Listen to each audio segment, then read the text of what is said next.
अपनी आज़ादी को हम हरगिज़ मिटा सकते नहीं। सर कटा सकते हैं लेकिन सर झुका सकते नहीं। यही जज्बा था स्वतंत्रता आंदोलन की क्रांतिकारियों के हृदय में। मित्रों, स्वतंत्रता मुफ्त में नहीं मिलती और ये कहा जाता है कि हमने आज़ादी ली बिना खड़क डाल के हमने आज़ादी नहीं ली।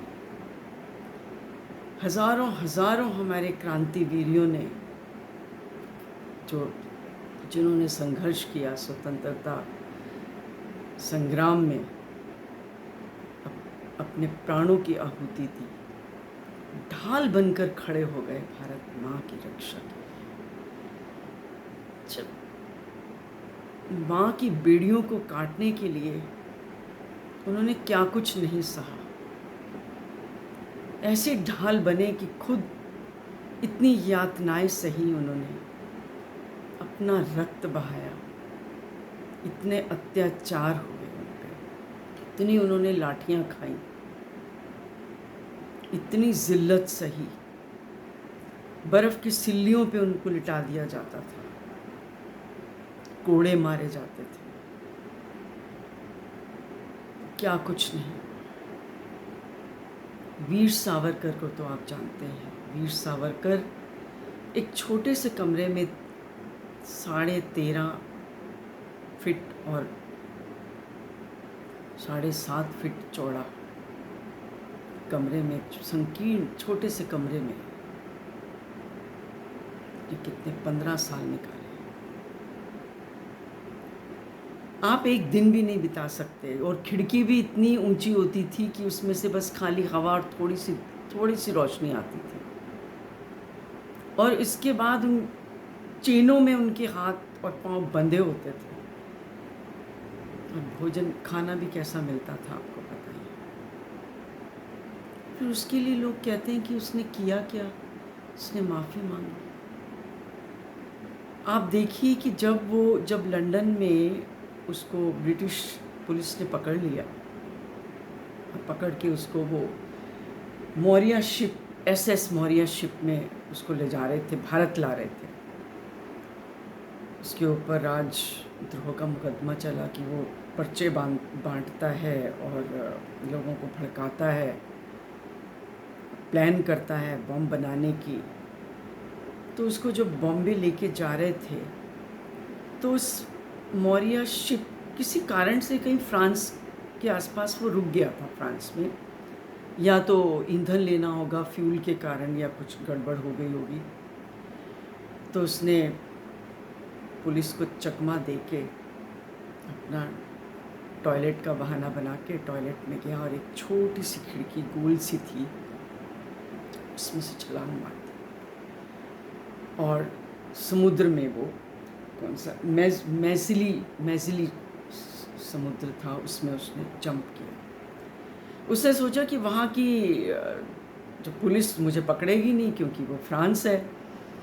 लेकिन उन्होंने भी गलती की, उसको पकड़ के दोबारा से फिर वो पुलिस वालों को, वो पीछे भागे गए, उनको गार्ड को दे दिया वापस। उसके बाद फिर वो उनके ऊपर मुकदमा चला और मुकदमे उनके ऊपर 2 थे। 25 साल की सज़ा हुई उनको 2 मुकदमों, यानी कि 50 साल की सज़ा। तो वीर सावरकर का तो क्या कहना, ये तो खाली एक एग्जाम्पल है।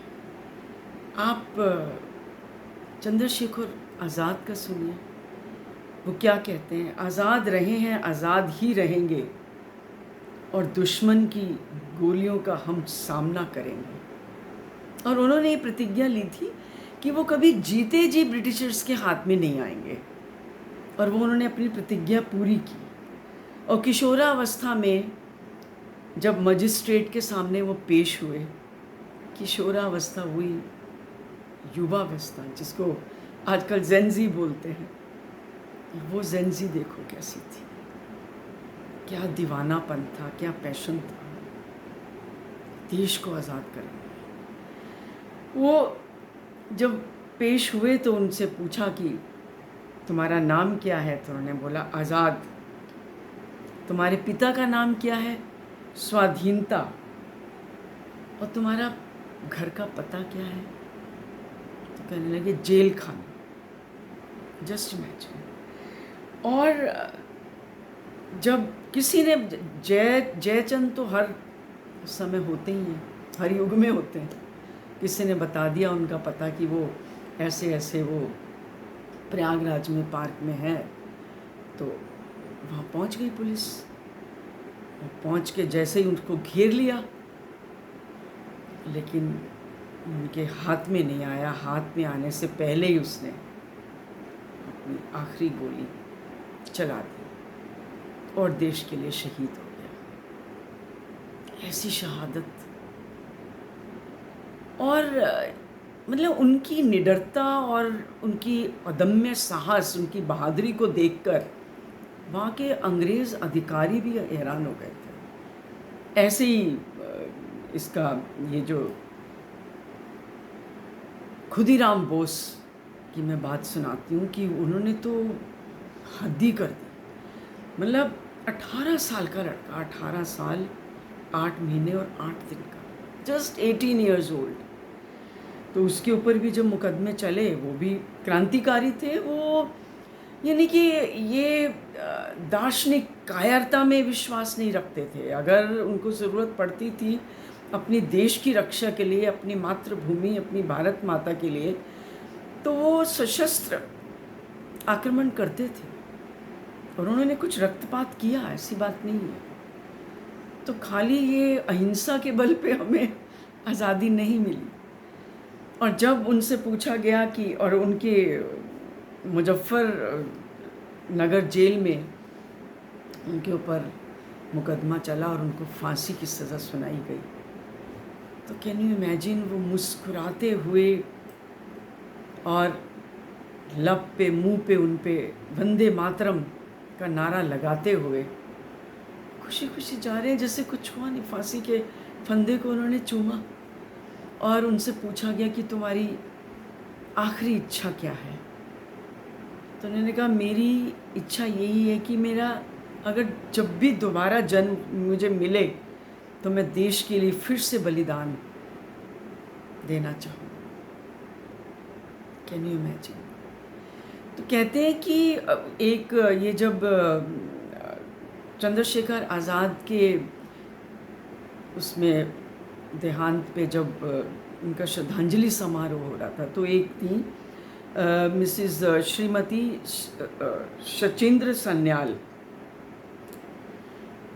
उन्होंने क्या कहा था, तो उनके ये बताने से पहले मैं सभी क्रांतिकारियों को संग्राम में जिन्होंने भी असंख्य लोगों ने जिन्होंने कुर्बानी की दी हमारे देश के लिए और इतना इच्छा शक्ति दिखाई कि आज हम उन्हीं की वजह से तो श्वास ले रहे हैं आज़ाद भारत में। ये कोई नहीं सोचेगा। उनके रक्त के गारे से एक एक ईंट जो है आंदोलन की नींव की, उसको जोड़ा गया है। इतने क्रांतिकारी और कई मतलब नागरिक भी ऐसे थे जो कि जिनको कोई जानता। There are many untold stories, unlimited. तो वो क्या कहती हैं, उनको नतमस्तक होते हुए स्वाधीनता दिवस के अवसर पर हम सब क्रांतिकारियों के आगे नतमस्तक होते हैं, उनको नमन करते हैं, उनको वंदन करते हैं, उनको स्मरण करते हैं। और श्रीमती शचेंद्र जी की वो मैं उनका वाक्य दोहराना चाहूँगी। शचेंद्र सन्याल था उनका।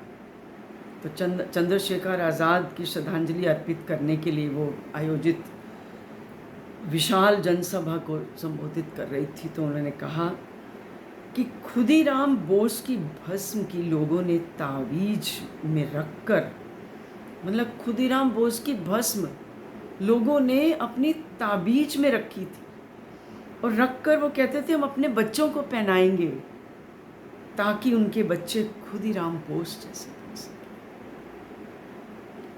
These are untold stories. Nobody told our children. हमारे बच्चों को किसी ने बताया ही नहीं। उनको तो बस औरंगजेब द ग्रेट पता है, ना उनको छत्रपति शिवाजी के बारे में पता, ना गोविंद सिंह जी के बारे में पता, ना महाराणा प्रताप के बारे में पता। फिर उन्होंने कहा कि खुदीराम बोस की भस्म को लोगों ने ताबीज में रखकर अपने बच्चों को पहनाया ताकि उनके बच्चे खुदीराम बोस की तरह वीर बन सकें। कहते आज मैं इसी भावना से आज़ाद की राख की चुटकी लेने आई हूँ। मतलब रोंगटे खड़े हो जाते हैं, मतलब सुन के तुम बहुत भावुक हो जाते हो। मतलब ऐसी ऐसी कहानियाँ थी। और 1908 में जो प्रारंभ हुआ था, जो स्वतंत्रता आंदोलन, उसके महायज्ञ में सबसे पहली आहुति खुदीराम बोस ने ही दी थी।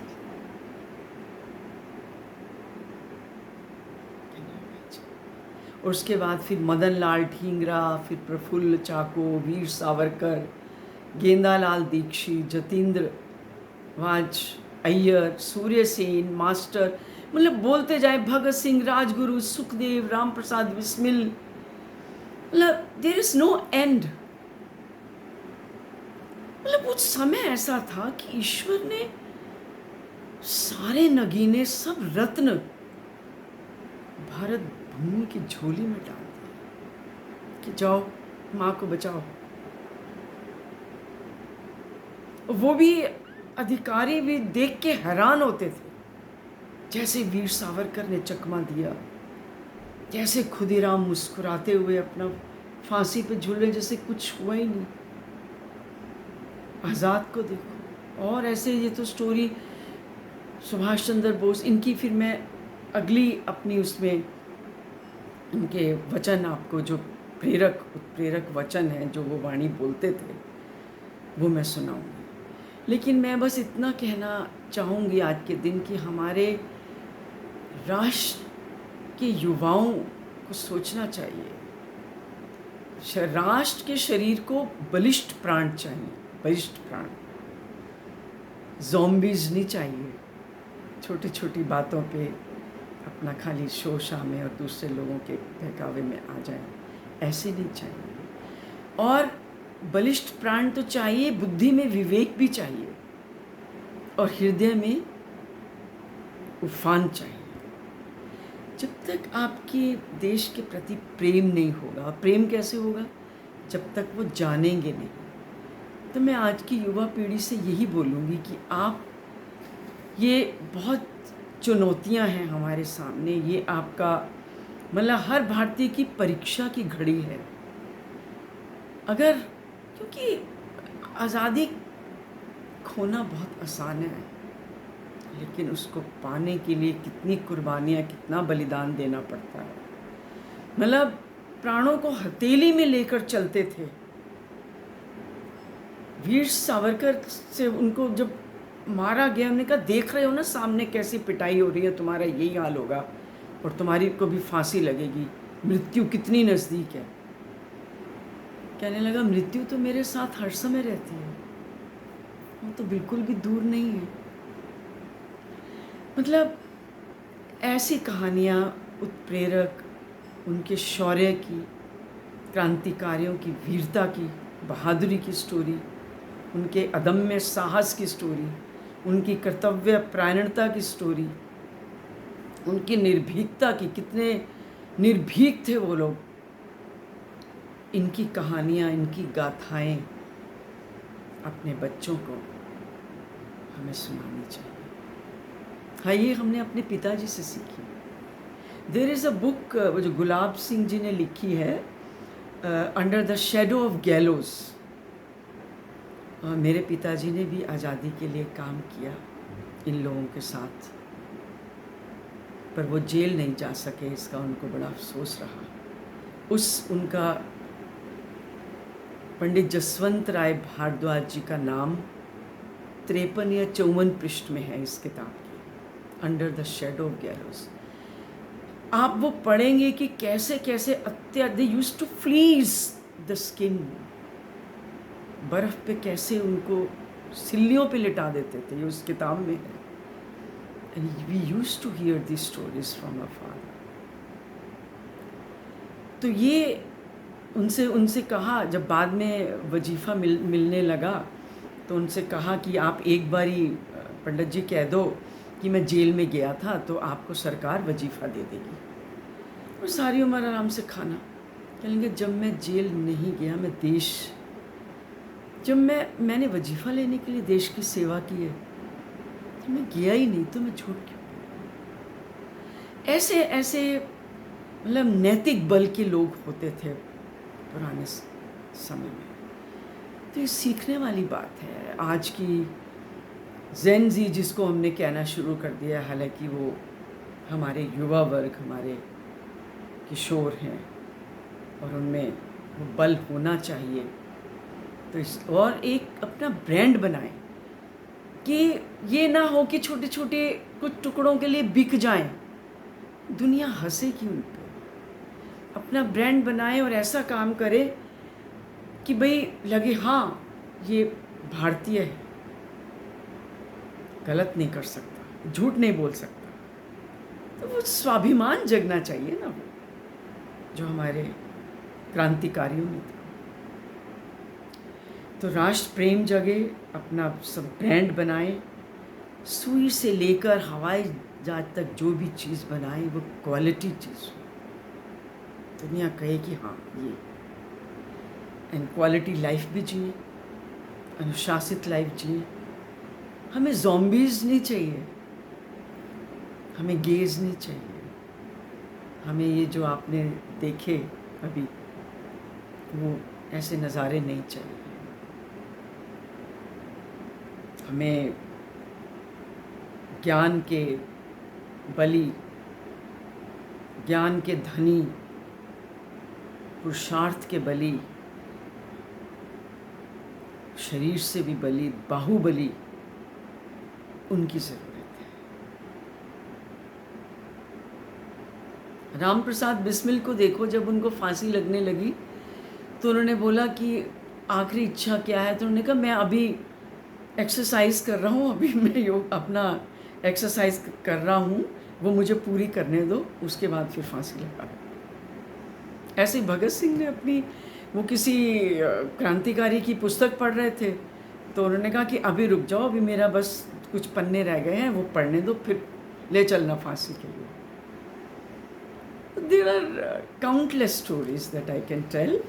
एक बार फिर मैं अपने सभी भारतवासियों को, अपने छोटों को, बड़ों को स्वाधीनता दिवस की बहुत बहुत बधाई देती हूँ और अनंत शुभकामनाएं, हार्दिक शुभकामनाएं।